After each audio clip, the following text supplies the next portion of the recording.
नमस्कार मित्रांनो, तर आज आपल्या ब्लॉगमध्ये सर्वांचं स्वागत आहे. तर काय ना मित्रांनो, आपण गावात गेलतो.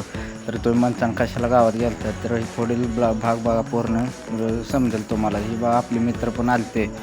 तर आपल्या रोहित भाऊनं जॉन डियर ट्रॅक्टर आणलेला 4x4 हे पाहू शकता तुम्ही. तर हे आपला रोहित भाऊ आहे बरं का. तर नादच केला बरं का. हे बघा हत्यार कसं दिसतंय, कमेंट करून नक्की सांगायचं. आपल्या फुलचिंचोली गावामध्ये भैरवनाथ मंदिरामोहर मग पूजा करायची होती ट्रॅक्टरची. मग सगळेजण जमलेले इथं, गर्दी एवढी झाली ना, तर आम्ही कोपऱ्यात बसलो. पाहू शकता तुम्ही, पूजा करण्यासाठी ट्रॅक्टरची लई गर्दी झाली.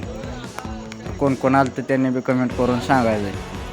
तेवढ्यातच मग ट्रॅक्टरची पूजा ती करून झाली. मग सगळ्यांना ते रोहितने पेढा ती वाटला, नारळ बिरळ फुटलं. मग सगळी माणसं काय ग बसते ती चक्रा मागायला लागली त्याला. हे भाऊ बघू शकता तुम्ही.